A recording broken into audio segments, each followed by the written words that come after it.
আপনাদেরকে এই ভিডিওর মাধ্যমে দেখাবো যে গ্রামের জনজীবন কেমন হয়ে থাকে, কি কি সবজি গাছ আমরা রোপণ করে থাকি এবং এই রোপণকৃত সবজি আমরা কি করি, কতটুকু খাই, কতটুকু বিক্রি করি, এই বিষয়ে আজকে জানাবো। তো লেটস দেন গো। এখানে দেখতেছেন একটি পেঁপে গাছ। দেখেন পেঁপে গাছটা ছোট, অনেকগুলো পেঁপে ছিল। তো পেঁপেগুলো আমরা খাইছি, কিছুটা বাজারে বিক্রি করছি। এখানে দেখেন অল্প ছোট একটু জায়গা, তার ভিতরে আবার আনারস গাছ, এখানে আছে মরিচ গাছ।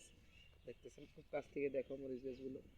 তো এই মরিচ গাছ, তো আজকে আপনাদেরকে আরেকটা জিনিস দেখাবো, যেটা হলো একটি আতাফল গাছ। আতাফল গাছে বেশি আতাফল হয় নাই, একটা আতাফল হয়েছে, তো আপনাদেরকে দেখাবো চলেন। এই যে দেখতেছেন একটা আতাফল হয়েছে এখানে। তো এই গাছটার জন্য আপনারা সবাই দোয়া করবেন, এই গাছটার জন্য সবাই দোয়া করবেন, যাতে এই গাছটা আরও পরবর্তীতে আরও বেশি বেশি আতাফল হয়, আমরা খেতে পারি এবং বাজারে বাজারজাত করতে পারি। তো আপনারা দেখতেছেন এই যে বাড়ি, এতটুকু জায়গা, এখানে লেবু গাছ আছে, আপনারা দেখতে পাচ্ছেন এখানে লেবু গাছ আছে। লেবু গাছ থেকে প্রচুর পরিমাণে লেবু আমরা প্রতি বছর পেয়ে থাকি, এগুলো আমরা বিক্রি করি এবং নিজেদের চাহিদা মেটাই। ভিটামিন ভিটামিন সি আছে প্রচুর পরিমাণে লেবুতে।